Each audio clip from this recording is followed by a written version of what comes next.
I finally feel like after a month and a half, 2 months of playing this game pretty solidly on all 3 characters, on all 9 subclasses, I feel like I've got a pretty decent handle on the PvP mechanics, and I'd like to offer you some tips and tricks to maybe step up your own gameplay as well. Keep in mind that this is, for the most part, geared towards consoles. That is what I play on, but some of the stuff is universal, will benefit you on PC too.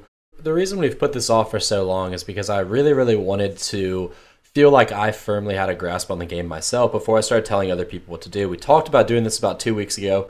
We decided to hold off. I wasn't feeling like the game had slowed down for me yet.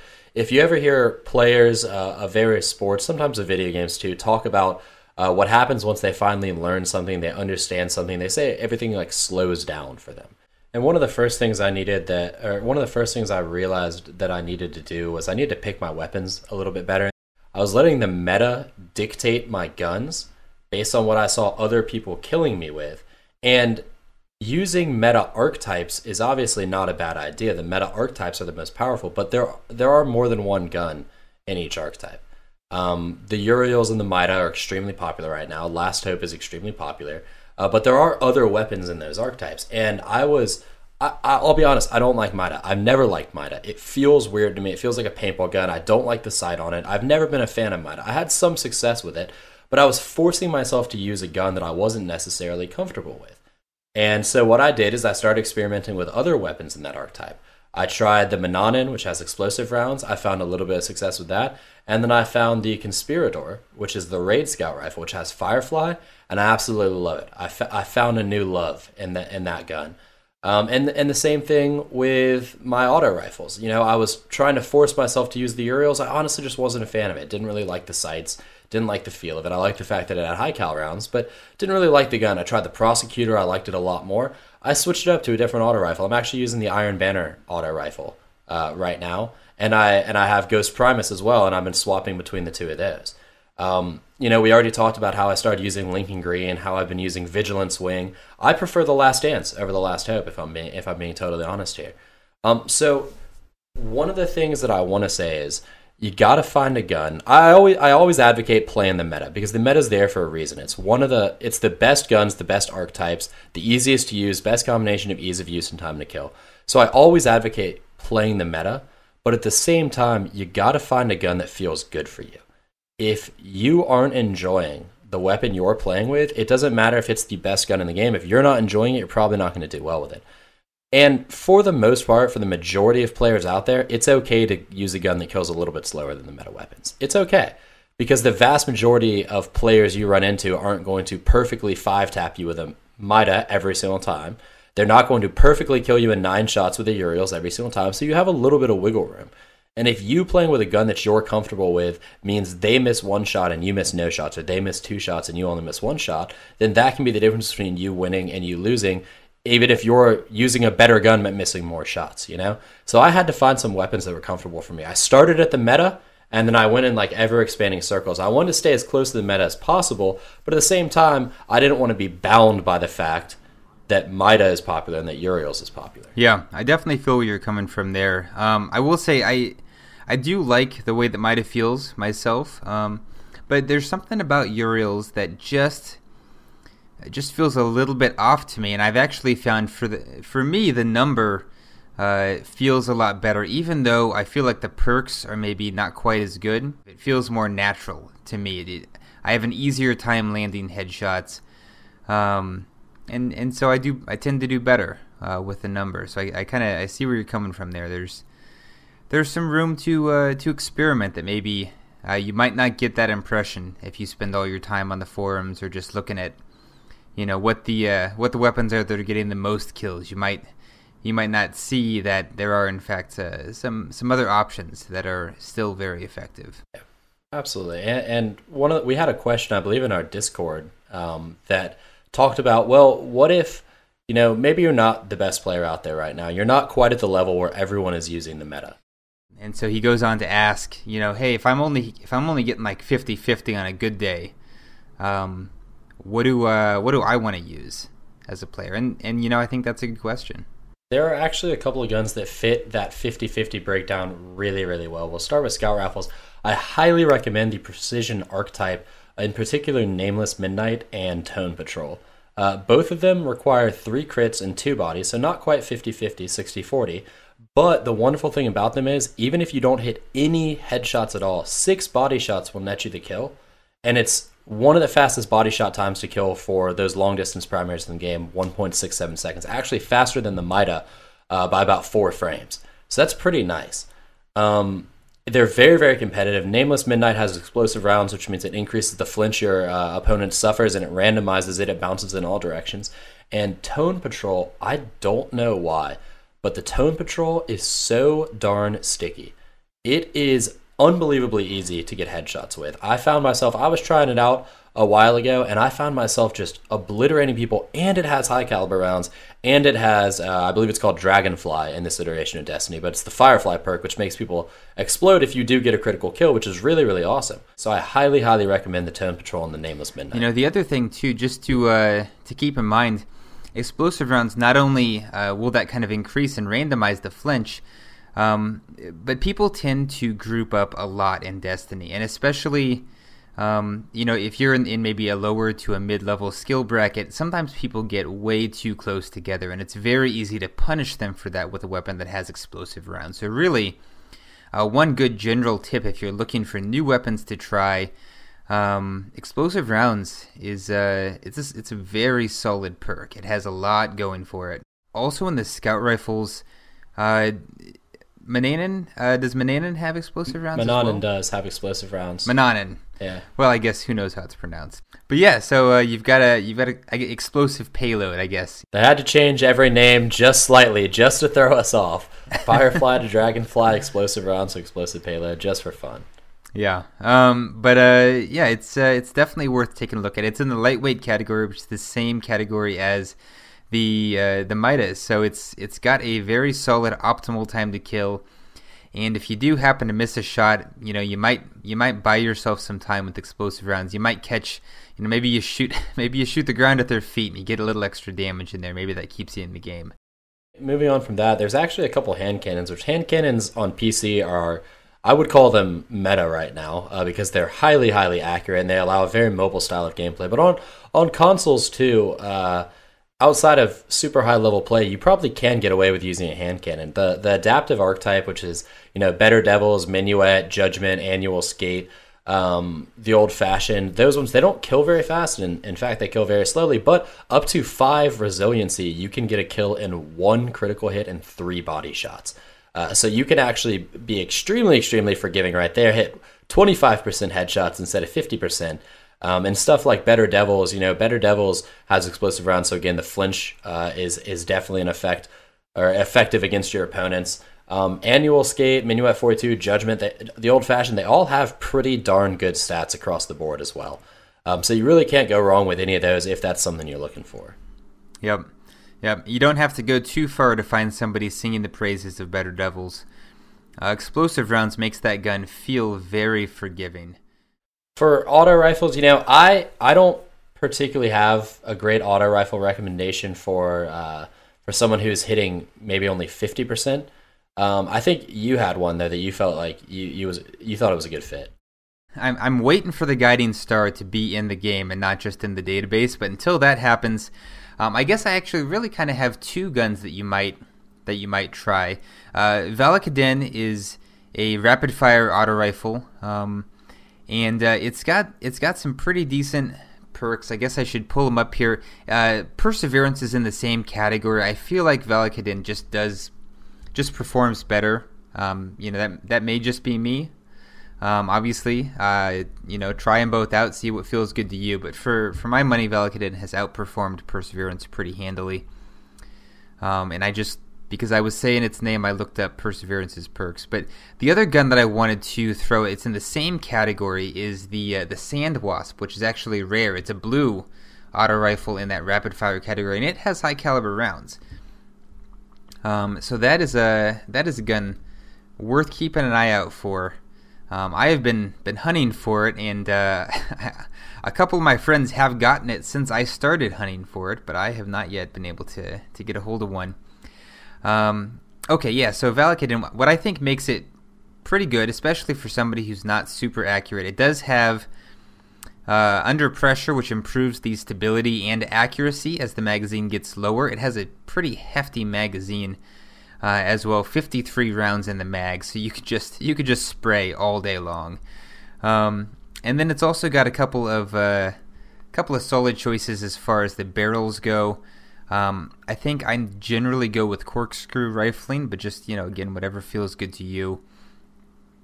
And if you feel like you're not super accurate, I think flared magwell, which increases your stability in addition to your reload speed, is pretty reliable. This is a weapon you want to use just outside of your submachine gun sidearm range. If you can kind of backpedal away from people who are trying to rush you, you can rush up on people who are maybe trying to keep space. It's a great mid-range weapon, and one of the things that makes it so good in the hands of somebody who's not phenomenal at landing headshots is that the body shot time to kill is 1.33 seconds. Just slightly fast, or just slightly slower than the adaptive hand cannon's optimal time to kill. I mean, this is literally the best body shot time to kill in the game for a gun that's not a sidearm or an SMG. So basically, for any weapon that has any kind of range, you're not going to get a better body shot time to kill. So I would highly recommend looking at that. Yeah, but speaking of submachine guns, I actually have a couple of submachine guns that I feel like are very, very potent for that person who's hitting about half of their headshots. The Hero's Burden, which was the Iron Banner submachine gun, actually one of my favorite submachine guns in the game. Foggy Notion, Mob Justice is the raid submachine gun. Royal Dispensation was the New Monarchy submachine gun. All of those actually only require 8 crits and 8 body shots. They're right at 50-50. You can just spray and pray, and as long as you're hitting the person, you're going to kill them in just about a second. Yeah, I've definitely had my eye on those. I've been given, I think I was giving Mob Justice a try, and it's I don't even bother aiming for the head. I just kind of aim for the chest and let it kick up and catch a couple of headshots along the way. So basically, long story short, because I know we talked a lot there. Yeah. Long story short, what you're looking at here is play the meta if you can. If you can't play the meta, play guns in the meta archetypes. And if you can't do that, find the most forgiving weapons that are in the game and use those. That's basically how you go down the checklist. Yep. I mean, if you do those 3 things, because if you play the meta is going to get you the farthest in this game. If you start off with something like Nameless Midnight or Tone Patrol, eventually at some point in time, once you have gotten acclimated, once you've gotten better, you're going to have to start moving your way up. Because at the highest levels, the meta is there for a reason. It's because it's what is capable of killing the fastest without, undue hardship, basically. So it's there for a reason. Eventually, you're going to have to make it there. But you don't have to necessarily start there, because it's not going to help you if you're basically just banging your head against a wall using a Mida and you hate it. You're just going to really not enjoy yourself. So those are the weapon recommendations. That's something you should do before you get into a game, and start looking at those weapons. Maybe taking them into patrol and just seeing how they feel for you. Pay attention to your loadout and the armor mods that you have, and make sure you're using armor mods that actually affect the things you want to use. So if you feel like you're using your class ability a lot, maybe start working for class cooldowns. If you feel like you're using melee a lot. If you feel like you need something to help you with the recoil of your gun, we've got kinetic and energy counterbalance things. I mean, if you feel like your recovery is too low, you need to think about the things that you feel like you want to use the most in the Crucible and start speccing your armor towards that. Because if you never use your grenade, if you don't even think about it, but yet you have 2 or 3 grenade cooldowns, that's a waste. That's a total waste right there. Same thing with melee. I personally almost always spec for resiliency and recovery on all my stuff, on all my armor. Because I feel like I'm okay. I shouldn't say that. I'm not okay with the cooldowns the way they are, but I don't feel like the 4 seconds makes enough of a difference to me to where I notice it. But I do feel like having my resiliency set a little bit higher makes a difference, or I do feel like having my recovery set a little bit higher makes a difference. So that's why I spec. It's what I like. You really need to pay attention to that loadout, because those little tiny changes can make all the difference in how the game feels for you. So let's pretend like you've done all this stuff. You've gotten yourself some weapons you're comfortable with. You got yourself a fire team to play with. You're all talking. And you got your mods spec'd out just the way you want them to help benefit yourself. You're ready to go into a game now. There's a couple of things you need to do in a game. I think the very first and most important thing you can understand is this is not a Twitch shooter. So if you're sprinting around the map trying to get the drop on people, trying to see someone first, that's going to get you killed. That is not the way we do things. Seeing someone first provides you with an advantage, but gun skill is the ultimate in deciding factors. Or in Destiny's 2 case, it's how many people you run into. So you can have all the gun skill you want. If you run into 2 people, you're probably going to die. Which, there's pros and cons to that approach. I think personally, I'm not as much of a fan of that. I was very much the lone wolf player in Destiny 1. I very much enjoyed the fact that I could get the drop on an unsuspecting victim, kill them, and get out before someone else could turn on me. In Destiny 2, it takes so long to kill someone that you almost always get turned on and they finish you off before. But that's something for another time. The thing you have to realize is it's not a Twitch shooter though. So running around, sprinting, trying to just run up and stab people or run up and just spray and pray, it's not going to work on you for the most part. You got to take a more deliberate approach. You got to plan out what you're going to do. You have to think about it. All right. So focus more on gun skill, focus more on accuracy, focus less on getting the drop on someone. Because you'll very soon find in Destiny that it is pretty easy to get turned on. You'll start shooting at someone and they'll turn around and they'll strafe a little bit to one side and you'll miss a shot and you're dead. One of the things that I think is most important to learn initially is patience. It's very easy to just get impatient and be like, all right, I need to go make something happen. And you go out and the thing that you make happen is usually you get killed. Maybe if you're lucky, you trade and then get killed. And that's not necessarily the worst thing that could happen, but if you can develop some patience, you can wait for those kills. You can say, okay, I know that there's a guy down this lane. He's already looking down this lane. I'm gonna take my time, and I'm gonna find another way around. You build up that patience instead of just charging in. Stop and think before you do something. If you just run out into the open, you're probably going to get killed more than likely. And because of the way the abilities work and everything in that, you might not even trade at this point in time. You might just be feeding the enemy kills, and that means you're feeding him super energy, you're feeding him crest. That's just all around a bad thing. Yeah. Stop and think for a second. Should I go out this opening? Should I go into this lane? Should I attack this position? If the answer to any of those things is then you probably shouldn't do it. Because this game is not very forgiving of mistakes like that. If you see bright red on the radar, you need to think, what is that person doing? Do they have heavy ammo? Are they sitting behind a corner with it? Are they charging me? If they're charging me, if you see that red getting closer and closer to you, lighting up those pie slices, do they have a youre? Do they have a sidearm? What should I be doing? Should I be backing up? Should I be putting a grenade down? The radar can tell you all kinds of stories. And you really just need to pay attention to it. Now, it's a little bit harder to pay attention to it in Destiny 2 because of the fact that when you descope from your weapon, the radar stays off the screen for a little bit longer. But there are perks like Mida's exotic perk, gives you third eye basically. Knucklehead radar, if you're a hunter, gives you third eye. I highly recommend using those two things. But you just got to start paying attention to it. I know so many people that just run around and don't even flick their eyes up to the radar. They don't even look at it. They just don't even care. They rely only on what their eyes can see on the screen in front of them to determine where enemies are. And I feel like you're only getting half the picture if you're doing that. I was talking about situational awareness a little bit earlier, and one of the things I really want to stress for situational awareness is pay attention to where your teammates are. Because for the most part, you should be trying to run with your teammates if you can. Every once in a while, you just get those terrible blueberry teammates who don't know where to go. They go to all the worst parts of the map. They have no idea what they're doing. And even if you aren't going to run with your teammates, pay attention to where they are, because you can see when they're in engagements. You can see when their shields are broken. They can distract the enemy, which can provide for an attempt at a successful flank, not always a guarantee. They can eat shots for you. If you follow up behind them, they may leave people weak. They can even tell you where the enemy is spawning. You can start determining spawn patterns based on where your teammates are, and you can move to trap people in a spawn. Or you can move away from somewhere because you know that, oh shit, all three of my teammates are over there and I'm over here by myself. I'm probably about to get spawned on. And we can hope that this may change with the upcoming Destiny Balance patch, because the spawns right now are pretty busted as far as it goes. But it is possible to pay attention and figure out and hypothesize pretty accurately where the enemy is going to spawn.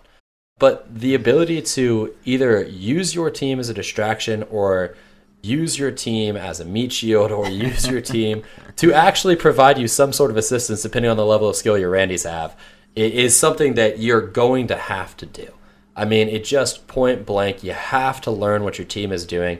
You have to try to take advantage of that, because if you don't, if you just disregard them, you're going to have a bad time. Yeah. I want to know where the teammates are at all times. I want to have that situational awareness that comes from being able to see where your teammates are on the map. And if I see a teammate getting into an engagement, remember that thing I said before about if you engage someone on a flank, their team often has time to come and help them out. Right. You can do the exact same thing to other people. You can see, oh shit, my Randy's getting attacked, and run over and help him out. And a lot of times the engagements last so long that you can either get a cleanup kill or even save the teammate's life. It's extremely, extremely useful. Those things that you feel like are going against you, you can turn them around and put them to work on opponents. I highly, highly recommend that. Similarly, in that same vein, that whole situation where you're engaging someone, you think you're going to get the kill, a teammate of theirs pops out of nowhere and takes you down. I was getting infuriated by those situations over and over and over again. Or I would engage someone who had a better sideline than me, or there'd be multiple ones of them in the sideline, and I would push through that, because in Destiny 1, I could kill that first person and get away. In Destiny 2, you can't for the most part. You got to learn when to run away.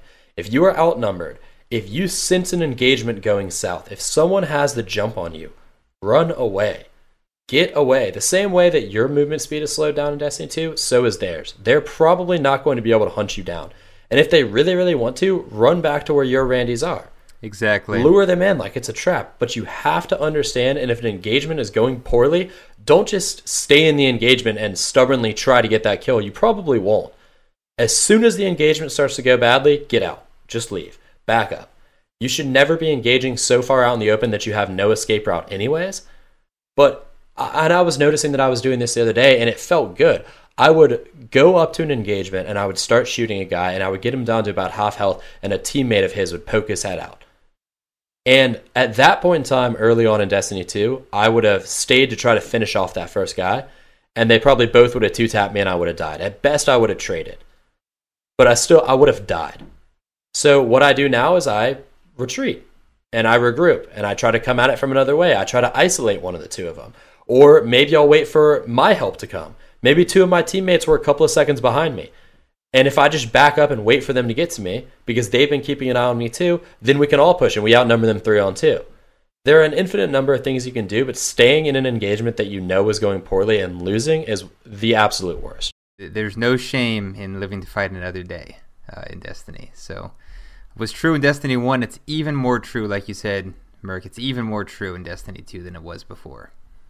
And something else that's even more true in Destiny 2 than it was in Destiny 1 is controlling heavy ammo, or power ammo, I guess as it's called now. So if you can control the ammo crates, if you can let your team get double heavies, or you can even get one of the heavies and shut down theirs, if you can stop a bad player on your team from taking heavy and immediately dying with it, you will be at a huge, huge advantage. Getting heavy ammo and using it properly can absolutely turn the tides of the game. And I see people all the time who just run past heavy. Don't even pay attention to it. It's like, no, what are you doing? You need the heavy. Now, that being said, when I'm standing by heavy, it doesn't do to have all 4 people on the team group up and hold down X or whatever it is at the same time and try to pick it up. But at the same time, don't act like heavy is just some extraneous part of the game that doesn't matter. It is vitally, vitally important. Yeah, it's definitely something that can change the momentum of a given match. If you use it well, or if you use it poorly, it can definitely turn the momentum against you or further against you. It's one of the ways that you can still feel powerful in this game. Now, something that I had an issue with in this game is that my character feels a little bit weaker, and people gravitate towards things like the Omelon sidearms. They gravitate towards double pulse grenades, because those things feel powerful, like they belong in Destiny 1. Equipping a fusion rifle feels like the fusion rifles felt in early Destiny 1. Where they were murder machines, where you could reach out and get someone from down a hall and just obliterate them. The shotguns feel like early Fellwinter's Lie, where you could just take someone out from far away. You know, it really does feel like that. So even if you don't have any reason other than you just want to feel powerful again, grab that heavy ammo. Yeah, I would absolutely agree with you. Pretty much all of the heavy weapons except for grenade launchers, I think, give me that feeling. And maybe you're the grenade launcher guy. I don't know if or gal. Go for it if that's your jam. But I think they all feel good. Play of the game's pretty good. I've been killed quite a few times by play of the game. Those proximity detonations are dirty. So yeah, I think maybe the message there is just don't. If you feel like I'm not a good player, I shouldn't take it. I should leave it. Like, don't feel like that. Like, take it. The only way to get good with it is to give it a try. And another thing that can be game changing that's in the same vein as heavy, but is far less common, is using your super. And this is something that I see far too often. People sit on their super for the entire duration of the game and then use it right at the very, very end. And all too often, the game is already decided at that point in time. I highly recommend very close to as soon as you get your super, trying to use it. And the reason why I say is this. If you get one kill with your super and you do not die, I count that as a victory. Because you made orbs for your teammates, and orbs are very, very effective in D2. And that one kill could turn into one orb for each teammate, or more.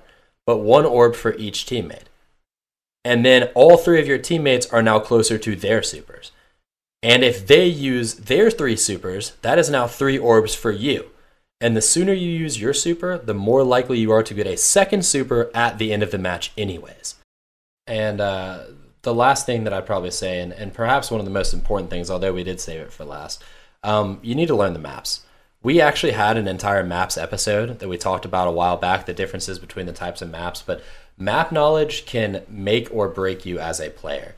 If you are running around like a chicken with your head cut off, not actually thinking about the map as you run around it, you'll constantly be getting stuck in choke points, you'll be getting flanked, you won't know the call-outs, so you won't be able to help your team if you are playing with them.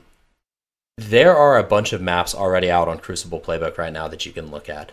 But the wonderful thing about the Destiny 2 maps is, for the most part, they're a little bit smaller, and they're much, much easier to learn because they already come with callouts on them. They have callouts on the map itself. So you can learn them very, very quickly. There's no excuse not to.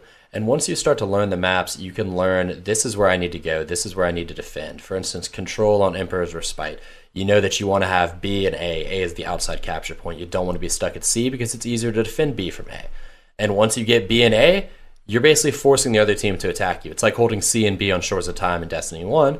Speaking of which, we now have, Shores of Time Nessus, and C and B are wonderful to hold right there. They changed it up a little bit, but it's still a very, very potent combination. Once you learn the maps, you can start understanding better, and we talked about this before the podcast, this is a Mida lane. If I run out in there, there's more than likely someone or multiple people sitting there with a Mida. I don't have something that can counter a Mida, I shouldn't run out there. The nice thing about Destiny 2's maps is they offer a lot of variety in terms of the lanes you can run through. There's never just long-range lanes. You can almost always find a short-range lane that will get you to the same place. It may take a little bit longer, but you can almost always push on those Mida users and find enough cover to do it. Similarly, if you're using a Mida, you should probably know not to push through the short-range lanes because you're going to run into someone with a Uriels or you're going to run into someone with a Last Hope and they're going to tear you up. So if you understand the way the maps work, if you understand the way the maps flow, if you understand where people are likely to be defending, where they're likely to be grouped up, it just makes things so much easier. Yeah, I mean, there's not much more to say about it than that. Again, maybe coming at it from the perspective of somebody who might be having some trouble grasping this stuff intuitively. One thing that you can maybe pay attention to is if you find yourself getting killed in the same part of the map repeatedly. A, of course, the easy lesson is, well, maybe just don't go down that path anymore. But B, that tells me, and it should tell you, I hope, that people are watching that path. People are expecting guys to come out of that path. You're probably not the only one doing it. And what that means is that then you can put yourself in that same position. You can take the position of the person who's killing you. Next time, you can be the one keeping an eye on that path and getting those kills because somebody else is going to be doing the same thing that you were doing. So you can kind of take your failures and you can learn from them. You can turn them into strengths. And I guess I should plug as well, since you mentioned it, the map layouts and breakdown episode where we talk about the different types of maps and how flow works on different map shapes and different map layouts. That's episode 49. So if you want to go deep on how maps work and you really want to dig into that part of PvP, that's a great episode to listen to. It absolutely is. It's one of my favorite episodes that we've done. And I like the point that you brought up. Think about where you're getting killed and then use that to your advantage. It works the same way for weapons. It works the same way for strategies. If you are consistently being killed by a certain subclass, if you're consistently being killed by a certain weapon, if you are consistently being killed by from a certain spot of the map, start playing that way. Meaning, play from that spot on the map. Play that subclass. Use that weapon. And then look at what kills you. Yep. And now you found a counter. There you go. You will better understand your opponent if you play like your opponent than you will just consistently going up against them over and over and over and over again. Play the way your opponent does. Figure out what is killing you consistently when you play that way, and then turn back around and start using that. Yep. And that's how you'll know. I did that in D1. I absolutely despised blink shotgunning. Despised it. So I played as a blink shotgunner for a little bit of time, and I was like, holy shit. When I blink at someone, if they charge under me, I very often lose awareness of where they are, or they're able to dodge me. And so I started doing that to people who were blink shotgunning. Yep. And lo and behold, it worked. Because most of the time, you will find that if something is killing you, it will kill other people too. Or if something is working against you, it will work against other people too. You know, you're not playing in a vacuum here. There are a lot of players out there, several million players out there just like you, or very similar. Yeah, that's a really great point too. Is that it doesn't just apply to it's like where you are on the map, but you know, if you even if you hate Mida, or if you hate Uriel's gift, you're like that. I don't like that gun, but it's killing you a lot. Spending some time playing it so that you have a better understanding of the play style. Give it 5 games, give it 10 games. You don't have to make it your new loadout. But just play with it enough that you understand why people are finding success with it, and then maybe you can start to get a feel for how you can work around that. You know, I definitely tend to embrace the meta, but I've also found myself in Destiny 2 really spending a lot more time exploring the edges of the meta and exploring ways to work around it. And there's a lot of territory there that you can mine for useful knowledge about how to get better at the game. So, yeah, I'll leave it at that. Yeah, that's basically all the tips I have. I mean, I think it pretty much covers almost all the bases, at least for beginners. At some point in the future, we'll cover a little bit more advanced tips. But I feel like there's enough new players. There's probably enough people struggling with D2's multiplayer that it was good that we refreshed those things in our own minds. I know it was good for me. Yeah. You can never go wrong by going back to the basics. All it will do is make you a more fundamentally sound player as a whole. All it does is it allows you time to think. And you know, thinking at first slows your game down because you have to stop and you have to think about things. You're not just doing things. But once you've thought about those things enough, it becomes second nature. You don't have to think anymore. And then the game slows down. That's the point you get to. And the more you focus conscious effort on it in the beginning, the faster you will no longer have to focus conscious effort on it. You know, and the worst thing you can do is go through a long period of time without thinking about anything at all in the game. Because that's how you develop bad habits. And that's how those bad habits get cemented into your gameplay. And you basically plateau. You can't progress past them.